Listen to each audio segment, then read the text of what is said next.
Hello students, gravity E learning program में मैं दानिश खान आज आपका एक बार फिर से स्वागत करता हूं। हम लोग क्लास 11th का चैप्टर नंबर 8 गुरुत्वाकर्षण पढ़ रहे हैं, जिसके 2 लेक्चर हम लोग पढ़ चुके हैं। यदि आप लोगों ने अभी तक नहीं देखे हैं तो आई बटन में क्लिक कर उन लेक्चर को पहले ज़रूर देख लें। हमने इससे पहले वाले लेक्चर में ये समझा था कि न्यूटन का गुरुत्वाकर्षण नियम क्या है। न्यूटन का गुरुत्वाकर्षण बल का नियम क्या है। न्यूटन भाई साहब ने कहा था कि 2 वस्तुएं एक दूसरे को आकर्षित करती है, ठीक है। इस आकर्षण बल का मान उन्होंने बताया था कि F बराबर G m1 m2 बटा r स्क्वायर।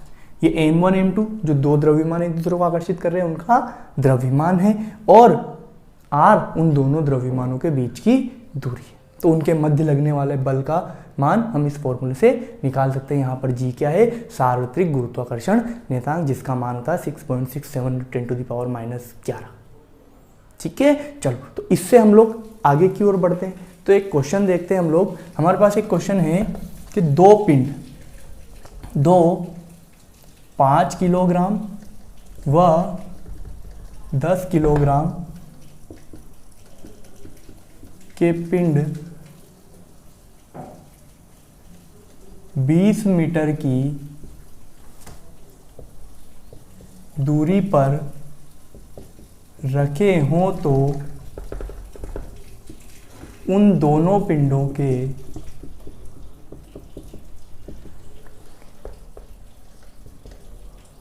मध्य में रखे 2 किलोग्राम के पिंड पर परिणामी बल का मान दिशा सहित बताओ। इस फॉर्मूले के आधार पर हम लोग ये वाला सवाल करने वाले हैं, ठीक है। क्वेश्चन दिया हुआ है हमको 5 किलोग्राम वो 10 किलो। सबसे पहली बात यह है कि हम सवाल को डायग्राम में परिवर्तित करेंगे, ठीक है। चित्र बना लेते हैं। 5 किलोग्राम ये बना लिया सामने मैंने 5 किलोग्राम का पिंड। 10 किलोग्राम ये बना लिया मैंने 10 किलोग्राम का पिंड। दोनों कितनी दूरी पर रखे हुए हैं? दोनों रखे हुए हैं सर 20 मीटर की दूरी पर। कितने मीटर की दूरी पर रखे हुए हैं? 20 मीटर। इनके ठीक सेंटर में, सेंटर मतलब यहाँ से भी 10 मीटर और यहाँ से भी 10 मीटर की दूरी पर यहाँ पर एक पिंड रखा हुआ है। कितने किलोग्राम का? 2 किलोग्राम। तो इस पिंड पर लगने वाला हमको गुरुत्वाकर्षण बल, परिणामी बल का मान दिशा सहित ज्ञात करना है। इस पर इधर जाएगा ये कि इधर जाएगा। ये भाई साहब इसको अपनी ओर खींचेंगे क्योंकि ये बड़े हैं, इससे खींचेंगे नहीं खींचेंगे। जो ज़्यादा वजन में रहेगा वो उसको अपनी ओर, छोटे वाले को अपनी ओर आकर्षित करेगा, ठीक है। ये भाई साहब भी इसको इधर की ओर खींचेंगे। तो हमको पता तो लग गया कि ये ज़्यादा बड़े हैं इससे भी, तो ये इसको इधर की ओर खींचेंगे। तो दिशा तो हमको देख के ही पता पड़ेगा कि इधर की ओर जाएगा, 10 किलोग्राम द्रव्यमान वाले पिंड की ओर। दिशा तो हम लोग लिख लेंगे 10 किलोग्राम वाले पिंड की ओर। दिशा तो क्या हो गई इसकी? 10 किलोग्राम वाले पिंड की ओर। बात करते हैं इस पर परिणामी बल कितना लग रहा है। तो परिणामी बल निकालेंगे हम लोग। ये इधर लगा रहा, ये इधर लगा रहा। जब सदिश होता है, बल कैसी राशि है? एक सदिश राशि। हम लोग सदिश पढ़ने वाले हैं अभी हाल, तो सदिश में थोड़ी बहुत चीजें समझा देता हूँ परिणामी बल निकालने के लिए। तो देखना 2 प्रकार से, यदि दोनों सदिश एक ही दिशा में लग रहे हो, दोनों बल F1 और F2 दोनों की दिशा एक ही हो, तो परिणामी बल जो है वो दोनों बलों को जोड़कर प्राप्त किया जाता है। दूसरी बात, यदि एक इधर हो और एक इधर हो, F1 इधर हो, F2 इधर हो, तो परिणामी बल जो है, यहाँ पर जो परिणामी बल है वो एक में से एक को घटाकर ज्ञात किया जाता है। यहाँ मैंने माइनस का चिन्ह लगाना है, ठीक है, ध्यान रखना। लेकिन F1 माइनस F2 करें कि F2 माइनस F1 करें, तो वो काय पर डिपेंड करेगा? ज़्यादा वाले में से कम वाले को घटाना है। समझ में आ गई बात?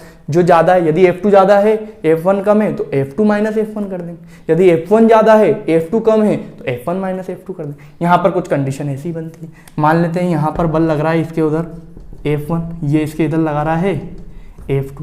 तो सबसे पहले तो हमको F1 निकालना है, फिर हमको F2 निकालना है, ठीक है। जो ज़्यादा आएगा उसमें से कम वाले को घटा देंगे, बात समझ में आ गई। तो अब F1 निकालते हैं, ये दो द्रव्यमान हो गए, इसको मान लेते हैं हम M1, इसको मान लेते हैं हम M2। इनके बीच की दूरी कितनी हो गई?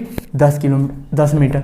तो देखना यहाँ पर, तो F1 बराबर G M1, पहले तो सूत्र लिख लेते हैं, F बराबर क्या होता है? G M1 M2 बटा R स्क्वायर, ये रहा सूत्र। तो हमको क्या निकालना है? F1 निकालना है। तो F1 बराबर G तो सबके लिए सेम होता है भाई साहब, है ना। तो G की जगह G रहने, तो अभी मान मत रखना, दिक्कत नहीं होनी चाहिए अपने। M1 का मान कितना है? 5। M2 का मान कितना है? 2, ये रहा 2 बटे में R का मान कितना है? 10, और 10 का स्क्वायर कितना हो जाएगा? 100। देखो 10 का R का मान रखेंगे, 10 का स्क्वायर कितना हो जाएगा? 100। देखना 5 दूना कितना बनेगा यहाँ पर? 10। तो ये तो हो गया 10G, और नीचे कितना है? 100। 1 0 से 1 0 बर्बाद। तो F1 का मान कितना है हमारे पास में? G बटा 10। ठीक है, समीकरण नंबर 1। बात कर लेते हैं हम लोग, क्या निकाल लेते हैं? F2 निकाल लेते हैं। तो F2 बराबर, इसी सूत्र में मान रख देते हैं, G की जगह G, सार्वत्रिक है, G सब जगह एक समान रहेगा। ठीक है, M1 का, अब M1 का काम ये करेगा, M2 का काम ये करेगा। इन दोनों के बीच निकाल रहे हैं हम F2 का मान। तो G M1 की जगह 2, M2 की जगह 10, और नीचे कितना आ जाएगा? R। इन दोनों के बीच की दूरी भी कितनी है? 10, 10 का वर्ग 100। ठीक है साहब। तो देखना अब यहाँ पर 10 दूना 20, तो F2 बराबर कितना हो जाएगा यहाँ पर? 20G बटा 100। 1 0 से 1 0 बर्बाद हो गई। तो यहाँ कितना आ गया हमारे पास में? 2G बटा 10, समीकरण नंबर 2। F1 मिल गया, F2 मिल गया। अब मुझे बताओ कौन ज़्यादा है? ये 1G बटा 10 है, ये 2G बटा 10 है, ये ज़्यादा है ना, ये दुगना, इससे ये दुगना है। तो मतलब F2 का मान क्या है? ज़्यादा है। तो F2 में से हम लोग घटाएंगे किसको? F1 को। तो 2 किलोग्राम द्रव्यमान के पिंड पर परिणामी बल F बराबर क्या आएगा? F2 minus F1, F2 minus F1 रख दो मान। तो F बराबर F2 का मान कितना है? 2G बटा 10 माइनस G बटा 10।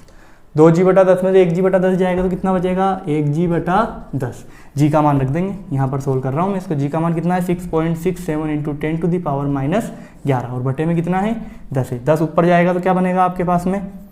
6.67 into 10 to the power minus 12 बन जाएगा। एक 10 ऊपर जाएगा, एक -1 और हो जाएगा, -12 न्यूटन। काय का मान आ गया? ये परिणामी बल आ गया, 6.67 into 10 to the power minus 12 newton. ठीक है, तो इस वाले सवाल के अंदर जो आपका 2 किलोग्राम का पिंड है, इस पर परिणामी बल कितना आया? 6.67 into 10 to the power minus 12 newton, अर्थात इसकी दिशा किधर होगी? 10 किलोग्राम द्रव्यमान वाले पिंड की ओर। सवाल आपको क्लियर हुआ होगा। ठीक है, इसको लिखना चालू करो, या फिर फोटो खींचना हो तो फोटो खींचो। फिर हम अगले सवाल की तरफ चलते हैं, एक और सवाल क्लियर कर लेते हैं। तो देखते हैं अब हम अगला सवाल। ये हमको चित्र दिया हुआ है प्रश्न में, और बोला है शीर्ष बी पर परिणामी बल की गणना करो। शीर्ष बी जो है, यहाँ पर परिणामी बल की गणना करनी है हमको। ठीक है, तो ये आपको वही दो सदिश F1 बल यहाँ लग रहा है, F2 बल यहाँ लग रहा है। हम लोग मान लेते हैं ये 10-10 किलोग्राम के 3 पिंड रखे हुए हैं। ठीक है, इनके बीच की दूरी 10-10 मीटर। यदि दूरियां समान है तो यहाँ पर त्रिभुज बनता है, और वो कौन सा त्रिभुज दिख रहा है? देखो, समान भुजाओं वाला समबाहु त्रिभुज। और समबाहु त्रिभुज का प्रत्येक कोण भी क्या होता है? समान होता है। कितना? 60 डिग्री का होता है। होता नहीं होता है? तो हमने यहाँ पर एक कोण भी पता कर लिया। एक बात हो रही है यहाँ पर। ठीक है, F1 निकाल लेते हैं, F2 निकाल लेते हैं, और यहाँ पर हम लोग फिर परिणामी बल का मान निकालेंगे। तो सबसे पहले सबसे पहले तो F निकालने का हमारे पास सूत्र क्या है? गुरुत्वाकर्षण से G M1 M2 बटा R स्क्वायर। तो अब हम लोग क्या निकालने जा रहे हैं? F1 निकालने जा रहे हैं। तो F1 बराबर G तो सबके लिए समान है, इंटू M1 का मान। देखो, ये M1 का काम करेगा, ये M2 का काम करेगा। M1 का मान 10 इंटू M2 का मान 10। नीचे क्या आ जाएगा आपके पास में? R आ जाएगा। R का मान भी 10, और 10 का वर्ग कितना हो जाएगा? 100 हो जाएगा। बहुत बढ़िया बात है। ठीक इसी प्रकार से देखो, 1 2 0 से 2 0 कैंसिल, तो F1 का मान कितना आ गया? G आ गया। सिंपल, F1 का मान कितना आ गया?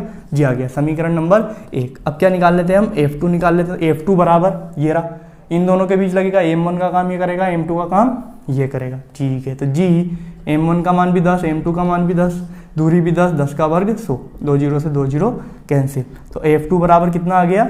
G। समीकरण नंबर, F1 का मान भी मिल गया, F2 का मान भी मिल गया, कोण भी मिल गया, दोनों सदिश मिल गए, दोनों के बीच का कोण मिल गया। तो हम लोग परिणामी बल कैसे निकालेंगे?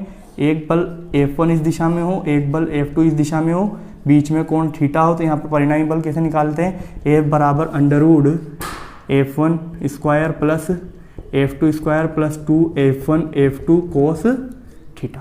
ठीक है, ये सूत्र है। इसको हम लोग व्युत्पन्न भी करना सीखेंगे, एक चैप्टर पढ़ेंगे उसके अंदर हम लोग इस सूत्र को व्युत्पन्न करना भी अच्छे से सीखेंगे। अभी तो आप लोग समझ लो सूत्र क्या होता है, परिणामी बल निकालने का, बीच में कोण थीटा हो तो। चलो तो रखते हैं परिणामी बल। अतः शीर्ष B पर बल F बराबर क्या होगा, under root F1 square plus F2 square plus 2F1 F2 cos theta. मान रख देते हैं। तो F बराबर अंडरवुड F1 का मान कितना है, ये रहा साहब G, तो ये G का स्क्वायर, प्लस F2 का मान कितना है G, तो ये फिर G का square, plus 2F1 F2, 2F1 का मान G, F2 का मान G, कोस थीटा का मान 60 डिग्री। दिख रहा है ना 60 डिग्री दोनों के बीच का कोण। ठीक है साहब, यहाँ लिख भी लेना थीटा बराबर 60 डिग्री। चलो तो F बराबर under root G square 2G square plus 2G और G का स्क्वायर, और कोस 60 की वैल्यू कितनी होती है, 1/2। कोस 60 की वैल्यू 1/2, 2 से 2 क्या हो गया, बर्बाद हो गया। तो F बराबर क्या बना आपके पास में, अंडरवुड 2G स्क्वायर और 1G स्क्वायर, यानी कि 3G स्क्वायर। मान मत रखना भी G का, नहीं तो गड़बड़ होगी है ना, आगे चल के रख लेंगे। तो F बराबर कितना हो गया, अंडरवुड के अंदर 3 फंसा रह जाएगा, स्क्वायर से अंडरवुड कटेगा, बाहर कौन आ जाएगा, G आ जाएगा। तो F बराबर कितना आएगा, अंडरवुड 3 इंटू 6.67 इंटू 10⁻⁻11 न्यूटन। लो साहब परिणामी बल निकाल दिया मैंने आप लोग, कोई दिक्कत। यहाँ पर अंडरवुड 3 का मान 1.732 रखकर आप लोग इससे गुणा करके और आगे भी इसको हल कर सकते हैं, नहीं तो यहीं तक भी जाते। तो ये आपके न्यूमेरिकल, मैंने उस पर गुरुत्वाकर्षण के आधार पर आपको 2 सवाल करवाए। आई होप आपको समझ में आए होंगे। ठीक है, तो आप लोग इसका फोटो खींचिए, फिर हम लोग आगे चलते हैं कि गुरुत्व क्या होता है, ग्रेविटी क्या होता है। तो देखना अब हम समझते हैं गुरुत्व।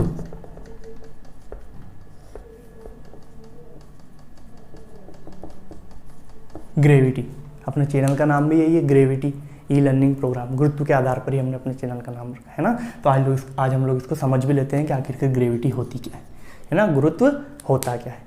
वही गुरुत्वाकर्षण से ही हम लोग गुरुत्व को समझेंगे। गुरुत्व एक प्रकार का गुण है, किसका, हमारी पृथ्वी का। पृथ्वी प्रत्येक वस्तु को अपनी ओर क्या करती है, आकर्षित करती है। आपने देखा है, आप लोग गेंद को ऊपर फेंकोगे वापस से नीचे आ जाएगी, क्यों, पृथ्वी उसको आकर्षित कर रही है। आप लोग ज़्यादा ऊपर तक जंप नहीं कर सकते हो, आपको पृथ्वी वापस से खींच लेती, उड़ने ही नहीं देती। समझ रहे हो बात को। तो मतलब पृथ्वी जो है, आपकी जो पृथ्वी माता है, प्रत्येक वस्तु को अपनी ओर आकर्षित करने का एक गुण रखती है। ठीक है, पृथ्वी प्रत्येक वस्तु को अपनी ओर क्या करती है, आकर्षित करती है, और पृथ्वी का यह गुण ही क्या कहलाता है, गुरुत्व कहलाता है, ग्रेविटी कहलाता है। क्लियर। अब ये आपको कहां से मिला ग्रेविटी, वही गुरुत्वाकर्षण से। गुरुत्वाकर्षण में आपने क्या बोला, 2 पिंड एक दूसरे को अपनी ओर क्या करते हैं, आकर्षित करते हैं। न्यूटन भाई साहब ने बता देता गुरुत्वाकर्षण का नियम कि 2 पिंड एक दूसरे को अपनी ओर क्या करते हैं, आकर्षित। अपनी पृथ्वी भी तो एक पिंडी है जिसका द्रव्यमान है मास ऑफ अर्थ हम लोग मानते हैं। ठीक है साहब, अब यहाँ पर कोई वस्तु रहेगी तो उसको पृथ्वी अपनी ओर आकर्षित क्यों कर रही है, वस्तु पृथ्वी को आकर्षित क्यों नहीं कर रही, क्योंकि दोनों वस्तु एक दूसरे को आकर्षित करती है। तो अभी यार हम लोग न्यूमेरिकल भी करके आए, जो बड़ी वस्तु है वो छोटी वस्तु को अपनी ओर खींच लेती, क्योंकि ये ताकतवर है, ये कमजोर है, तो ये इसको अपनी ओर खींच लेगी। इसलिए पृथ्वी इस छोटी मोटी वस्तु को अपनी ओर क्या करती है, अपने से छोटी वस्तु को अपनी ओर आकर्षित करने का गुण रखती है, आकर्षित कर लेती है। ठीक है, तो पृथ्वी, हम लोग यहाँ पर सिंपल सी डेफिनेशन देंगे कि पृथ्वी प्रत्येक वस्तु को अपनी ओर आकर्षित करती है। पृथ्वी का यह गुण ही क्या कहलाता है, गुरुत्व कहलाता है, अर्थात ग्रेविटी कहलाता है। ठीक है, आगे चलते हैं। आप लोग यही चीज लिख भी सकते हो जो मैंने बोली। फिर हम लोग समझते हैं गुरुत्व बल, ग्रेविटेशनल फोर्स। गुरुत्व बल को समझेंगे। गुरुत्व बल क्या है, तो पृथ्वी एवं द्रव्यमान की वस्तु को जिस बल से अपनी ओर आकर्षित करती है, आकर्षित कर रही है, और जो बल से आकर्षित कर रही है उस बल को हम लोग क्या बोलते हैं, गुरुत्व बल कहते हैं। ठीक है, पृथ्वी किसी भी वस्तु को अपनी ओर जिस बल से आकर्षित करती है उस बल को हम लोग गुरुत्व बल कहते हैं। इसका मान क्या होगा, बल क्या होता है आपके पास में, F बराबर m इंटू ए। लेकिन यहां पर आपके पास में गुरुत्व है, तो A आपके पास में यह वाला त्वरण ना आकर कौन सा त्वरण आएगा, गुरुत्वी त्वरण आएगा। इसलिए F बराबर क्या हो जाएगा आपके पास में, m इंटू जी। तो F का मान क्या मिला आपके पास में, mg। गुरुत्व बल वस्तु का भाग, यहाँ m क्या है, वस्तु का द्रव्यमान जिसको वस्तु आकर्षित कर रही है, जी क्या है, गुरुत्वीय त्वरण जिसका मान कितना होता है 9.8 मीटर प्रति सेकंड स्क्वायर। क्लियर है?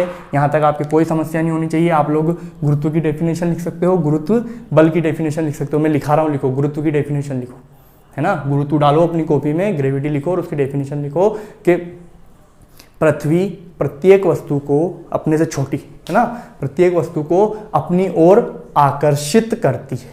पृथ्वी प्रत्येक वस्तु को अपनी ओर आकर्षित करती है। पृथ्वी का यह गुण, पृथ्वी प्रत्येक वस्तु को अपनी ओर आकर्षित करती है, पृथ्वी का यह गुण गुरुत्व कहलाता है। पृथ्वी का यह गुण ही क्या कहलाता है? गुरुत्व कहलाता है। ठीक है, ये बात तो आपको क्लियर होगी। फिर हेडिंग डालना गुरुत्व बल क्या है। ठीक है, गुरुत्व बल, और इसके अंदर लिखना कि पृथ्वी वस्तु को जिस बल से अपनी ओर आकर्षित करती है, पृथ्वी किसी वस्तु को जिस बल से अपनी ओर आकर्षित करती है, उस बल को गुरुत्व बल कहते हैं, जिसका मान कितना होता है? F बराबर mg। m क्या है? जिस वस्तु को, जिसका द्रव्यमान m मान लिया हमने, जिसको आकर्षित कर रही है उसका द्रव्यमान है, और g क्या है? गुरुत्वीय त्वरण, जिसका मान कितना है? 9.8 मीटर प्रति सेकंड स्क्वायर। क्लियर? यहाँ तक कोई समस्या नहीं आनी चाहिए। तो इसको लिखो, ये फॉर्मूला लिख लो, फिर हम लोग आगे चलते हैं। तो यहीं से हम लोग इसको आगे बढ़ाते हैं। तो आपका जो गुरुत्वीय त्वरण था g, उसकी डेफिनेशन देंगे। यहीं से हम लोग गुरुत्वीय त्वरण को समझेंगे।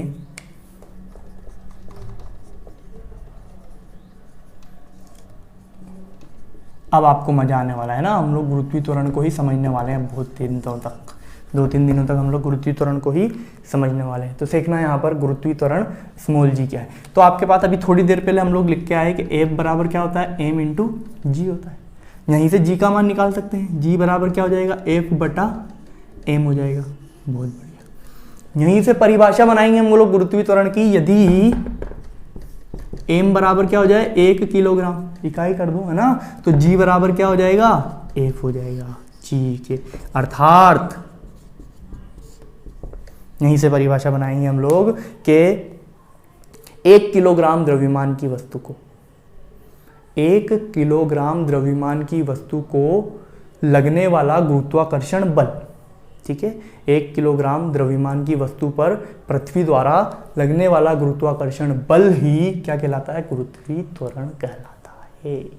ठीक है, यहीं से गुरुत्वीय त्वरण की क्या परिभाषा बनाई हम लोगों ने कि 1 किलोग्राम या इकाई द्रव्यमान की वस्तु पर पृथ्वी द्वारा लगने वाला गुरुत्वाकर्षण बल ही, पृथ्वी द्वारा उस वस्तु पर लगने वाला गुरुत्वाकर्षण बल ही क्या कहलाता है? गुरुत्वीय त्वरण जी कहलाता है। ठीक है, तो ये गुरुत्वीय त्वरण जी भी आपके क्लियर हो।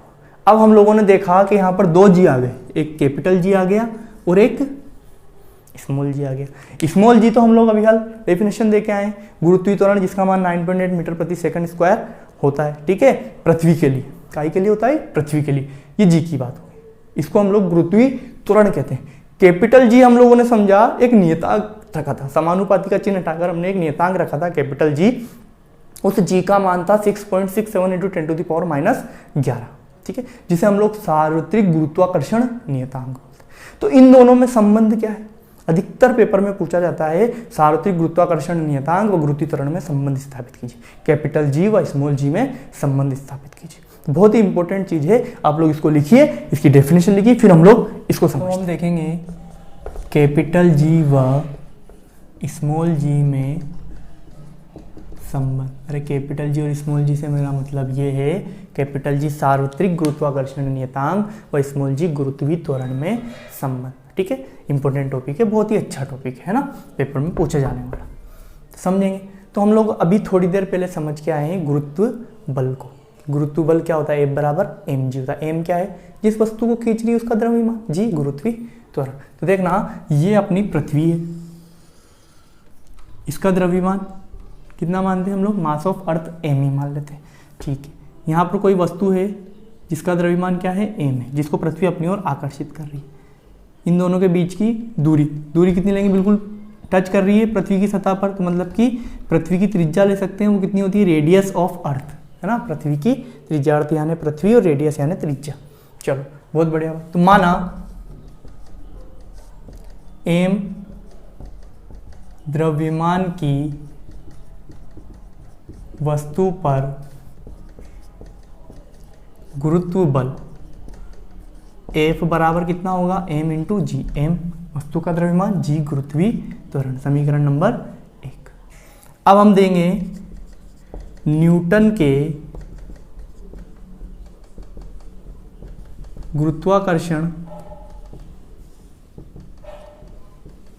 नियम से। गुरुत्वाकर्षण बल निकाल सकते हैं ना हम न्यूटन के गुरुत्वाकर्षण नियम से। देखो दो, एक ही पृथ्वी और एक ही वस्तु, दोनों के मध्य आकर्षण बल लग रहा है, ठीक है। तो उस आकर्षण बल को हम लोग न्यूटन के गुरुत्वाकर्षण नियम से निकालेंगे। न्यूटन का गुरुत्वाकर्षण नियम से हम बल कैसे निकालते हैं? F बराबर G m1 m2 बटा r स्क्वायर, ठीक है। m1 m2 वस्तुओं के द्रव्यमान और r उन दोनों के बीच की दूरी, ठीक है। तो F निकाल रहे, तो F बराबर G, तो G ही रहने वाला है, सब जगह सेम रहता है, सार्वत्रिक है ये, तो ठीक है। m1 मानो पृथ्वी को m1 मान लेते हैं, तो पृथ्वी का द्रव्यमान कितना है? me।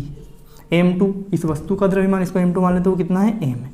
r दोनों के बीच की दूरी, दोनों के बीच की दूरी कितनी है?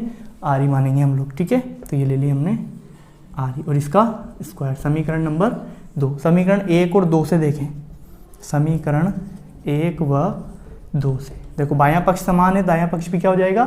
बराबर हो जाएगा। तो देखना, तो mg बराबर g me m बटा re स्क्वायर, m से m कैंसिल, समान है वस्तु का द्रव्यमान। तो यहाँ से g बराबर क्या निकल के आएगा? g me बटा re का स्क्वायर। यही स्मॉल g और कैपिटल G में संबंध है, जी एम ई बटा आर ई स्क्वायर। स्मॉल जी बराबर क्या हो जाएगा? जी एम ई बटा आर ई स्क्वायर। बहुत ही इंपॉर्टेंट फॉर्मूला है, यदि हम लोग सवालों में इसको आगे काम में लेंगे तो इस आर ई को इधर पहुंचा देंगे, तो जी आर ई स्क्वायर बराबर जी एम ई, ठीक है। आप लोग इसको ऐसे भी याद रख सकते हो। अब तुलनात्मक रूप से इस पर सवाल कैसे आते हैं? यदि दो ग्रहों के लिए ग्रह और उपग्रह की तुलना करें हम लोग, तो उस पर सवाल किस टाइप से आते हैं वो हम लोग समझने के लिए उसका फॉर्मूला, इसके आधार पर दो ग्रहों की तुलना किस तरह प्रकार से करेंगे उसको समझेंगे ना। तो सबसे पहले तो आप इसको लिखिए, उसके बाद हम लोग आगे चलते हैं। तो अब हम लोग बात करते हैं दो ग्रहों या उपग्रहों के लिए तुलनात्मक रूप से स्मॉल जी कैपिटल जी में संबंध हम लोगों ने देखा है अभी हाल। तो हम लोग दो ग्रहों या उपग्रहों के लिए बात कर लेते हैं यहाँ पर, ठीक है। तो ये एक ग्रह ले लिया और ये दूसरा ग्रह ले लिया, अभी दो ग्रह ही ले लेते हैं हम लोग, है ना। बात माना इस ग्रह की त्रिज्या r1 है, द्रव्यमान m1 है। इस ग्रह की त्रिज्या r2 है, द्रव्यमान m2 है। तो इसके लिए g1 बराबर g m1 बटा r1 स्क्वायर। क्यों? g1 हो गया, ठीक है। इसका गुरुत्वीय त्वरण g1 अलग अलग होता है, गुरुत्वीय त्वरण सभी ग्रहों के लिए या उपग्रहों के लिए, लेकिन कैपिटल जी जो सार्वत्रिक गुरुत्वाकर्षण नियतांक इसके अंदर लगा हुआ है सार्वत्रिक है। सार्वत्रिक का मतलब होता है समस्त ब्रह्मांड के लिए, पृथ्वी के लिए, सूरज के लिए, चांद के लिए, है ना, बुध ग्रह के लिए, सब जगह पर जी का मान सेम होता है। कितना होता है? 6.67 × 10⁻11। बहुत बढ़िया बात है। तो यहाँ पर देखना, इसको दे देते हैं हम लोग समीकरण नंबर 1। इसी प्रकार g2 बराबर क्या हो जाएगा? g m2 बटा r2 का स्क्वायर, समीकरण नंबर 2। तो अब हम लोग क्या करते हैं? समीकरण 1 डिवाइडेड बाई 2 करने पर, तो g1 बटा g2 बराबर g m1 बटा r1 स्क्वायर बटा g m2 बटा r2 स्क्वायर। जी से g क्या हो गया? कैंसिल हो गया। तो यहाँ पर g1 बटा g2 क्या निकल के आया हमारे पास में? m1 बटा m2 इंटू ये ऊपर चला जाएगा, तो r2 बटा r1 और दोनों को क्या लगा हुआ? स्क्वायर। तो एक सूत्र आपके ये निकल के आया। यदि आपको द्रव्यमान न दिया हुआ हो, घनत्व दिया हुआ हो, तो हम लोग इस सवाल को कैसे करेंगे? तो उसके अंदर हम लोग संबंध देखते हैं। तो हम लोग जानते हैं, चूंकि द्रव्यमान बराबर क्या होता है आपका? घनत्व इंटू आयतन, ठीक है। मान लो द्रव्यमान m है, घनत्व ρ है, आयतन 4/3 πr3। सर क्यों आयतन आपने 4/3 πr3 क्यों लिया? ये तो गोले का आयतन होता है। तो आपकी पृथ्वी कैसी है? गोल है। सभी ग्रह कैसे हैं? गोल है। चंद्रमा कैसा है? गोल है। सभी गोलों की तो बात कर रहे हैं हम लोग यहाँ पर, इसलिए हम लोगों ने आयतन कितना ले लिया? 4/3 πr3 ले लिया। बहुत बढ़िया बात है। तो देखना यहाँ पर समीकरण नंबर 3 से बात करते हैं। तो g1 की जगह g1, g2 की जगह g2 बराबर द्रव्यमान को चेंज करना है। m1 की जगह क्या आ जाएगा?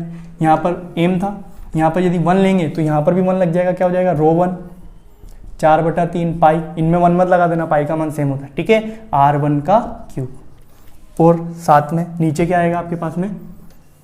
m2 की जगह, तो यहाँ पर क्या हो जाएगा? ρ2 4/3 पाई r2 क्यूब, और इनटू में r2 बटा r1 और इसका स्क्वायर, ठीक है। इसको यदि आगे हल करें, 4/3 पाई से 4/3 पाई कैंसिल हो गया, तो g1 बटा g2 बराबर r1 क्यूब बटा r2 cube into r2 square बटा r1 स्क्वायर। देखो ये r2 है, ये ऊपर r2 है, तो ये r2 से r2 स्क्वायर कैंसिल हो गया, केवल एक r2 बचा। यहाँ पर भी केवल ऊपर एक r1 बचा, तो G1 बटा G2 बराबर, और साथ में क्या चल रहा है यहाँ पर, ρ1 बटा ρ2। तो देखना, तो ρ1 बटा ρ2 बराबर, यहाँ ऊपर तो क्या बचा, 3 थे, 2 कटे थे, तो एक तो R1 बचा, और नीचे एक, यहाँ पर 3 थे, 2 कट गए थे, तो यहाँ पर एक R2 इनटू है।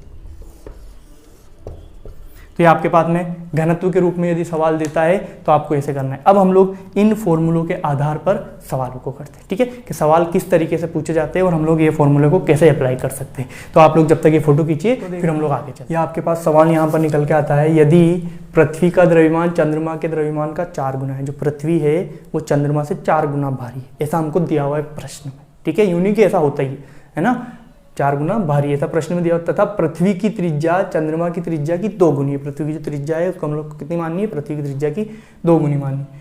पृथ्वी पर जी का मान 10 मीटर प्रति सेकंड स्क्वायर, की सर आपने तो बोला था 9.8 मीटर प्रति सेकंड स्क्वायर होता है। सवालों के लिए 10 मान सकते हैं, आपको पेपर में अगर 9.8 दिया हुआ हो क्वेश्चन में तो 9.8 ही रखना है, अन्यथा आप लोग 10 रख सकते हो, जिससे आपकी कैलकुलेशन में आसानी रहेगी, ठीक है। तो चंद्रमा पर जी का मान हमको ज्ञात करना है, तो बना लेते हैं हम लोग। ये हम लोगों ने बना लिया चंद्रमा, ये हम लोगों ने बना लिया हमारी पृथ्वी, ठीक है साहब। यहाँ पर इसको m1 मान लेते हैं, इसको इसकी त्रिज्या को r1 मान लेते हैं, है ना, इसके द्रव्यमान को m2 मान लेते हैं, इसकी त्रिज्या को r2 मान लेते हैं, इसके गुरुत्वीय त्वरण को g1 मान लेते हैं, इसके गुरुत्वीय त्वरण को g2 मान लेते हैं, ठीक है। इसको 1 मान लिया, इसको 2 जो दे रखा है इसका मान रखते हैं हम लोग। पृथ्वी का गुरुत्वीय त्वरण दे रखा है, मतलब g2 का मान कितना दे रखा है, 10 मीटर प्रति सेकंड स्क्वायर, बहुत बढ़िया बात है। अब क्या बोल रहा है, पृथ्वी का द्रव्यमान चंद्रमा के द्रव्यमान का 4 गुना है, तो चंद्रमा के द्रव्यमान को फिक्स मान लेते हैं, चंद्रमा का द्रव्यमान मान लेते हैं हम लोग, कितना है, m है, तो पृथ्वी का द्रव्यमान इसका कितना है, 4 गुना, तो 4, बात समझ में आ गई। चलो पृथ्वी की त्रिज्या को मान लेते, सॉरी चंद्रमा की त्रिज्या को मान लेते हैं हम r, तो पृथ्वी की त्रिज्या कितनी हो जाएगी, उसने बोला दुगुनी है। देखो पृथ्वी की त्रिज्या चंद्रमा की त्रिज्या की कितनी है, दुगुनी, तो 2r कितनी हो जाएगी, ये r है तो ये कितनी हो जाएगी, 2r। इसका मान हमको ज्ञात करना है, बहुत बढ़िया। हमारा सूत्र क्या था, अभी हाल हम लोगों ने लगाया था, G1 बटा G2 बराबर M1 बटा M2 इंटू R2 बटा R1 का स्क्वायर, ठीक है। यही वाला क्यों लगाया, घनत्व वाला, घनत्व दे रखा है क्या आपको, नहीं दे रखा है, द्रव्यमान दे रखा है, द्रव्यमान की बात हो रही है इसलिए द्रव्यमान के साथ संबंध, ठीक है। G1 का मान रखो सर, ज्ञात करना है, G2 का मान 10, M1 का मान बताओ कितना है, m है, M2 का मान बताओ कितना है, 4m है, इंटू R2 का मान बताओ कितना है, 2r है, R1 का मान r है, इसका स्क्वायर, m से m बर्बाद, r से r बर्बाद, तो G1 बटा 10 बराबर 1 बटा 4 इंटू 2 का वर्ग कितना हो जाएगा, 4, 4 से 4 बर्बाद, तो G1 बराबर 10 उधर जाएगा, मीटर प्रति सेकंड स्क्वायर। मतलब कि चंद्रमा पर भी गुरुत्वीय त्वरण का मान कितना आया, 10 मीटर प्रति सेकंड स्क्वायर। इतना होता नहीं है, ध्यान रखना, अलग होता है, क्योंकि यहाँ पर हम लोग को त्रिज्या भी दुगनी दे रखी है जबकि दुगनी नहीं होती, ठीक है। तो ये तो सवाल जो दिया था, सवाल के आधार पर जब हम लोगों ने आंसर निकाला वो कितना आया, 10 मीटर प्रति सेकंड स्क्वायर के, अर्थात चंद्रमा पर गुरुत्वीय त्वरण का मान यदि पृथ्वी पर इतना है चंद्रमा पर इतना होगा, ठीक है, इस सवाल के आधार पर। तो ये आपका आंसर आ गया। अब यदि एक सवाल हम लोग कर लेते हैं, यदि घनत्व के बारे में पूछ रखा है उसने हमसे सवाल में, तो हम लोग घनत्व के आधार पर इसको कैसे करेंगे, तो इसका देखना।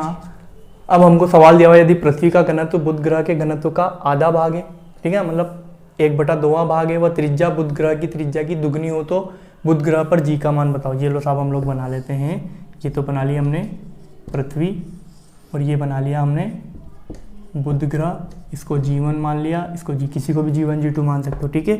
अब घनत्व की बात आ रही है, इसको ρ1 मान लिया, इसको ρ2 मान लिया, इसकी त्रिज्या R1 मान ली, इसकी त्रिज्या R2 मान ली, ठीक है।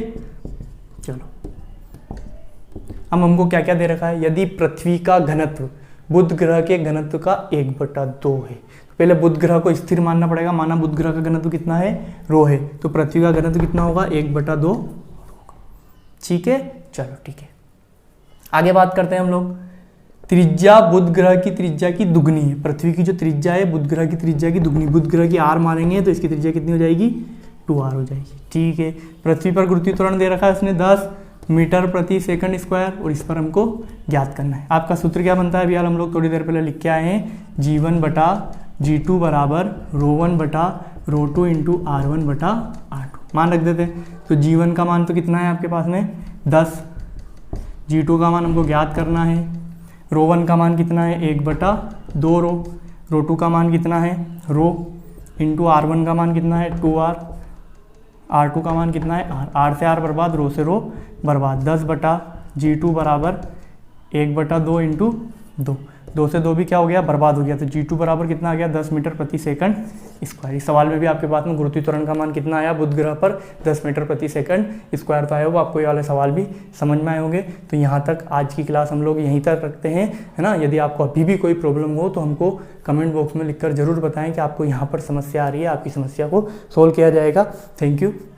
यदि आपको वीडियो अच्छा लगा हो तो वीडियो को लाइक करना बिल्कुल ना भूलें और अपने दोस्तों के साथ शेयर जरूर करें, ताकि हर ज़रूरतमंद जो कि बड़ी कोचिंग में फीस देकर नहीं पढ़ सकता, यहाँ पर उसको पढ़ाई प्राप्त हो सके और अच्छे से अपनी स्टडी को पूरी कर सके और अच्छे नंबरों से पास हो सके। ठीक है, थैंक यू।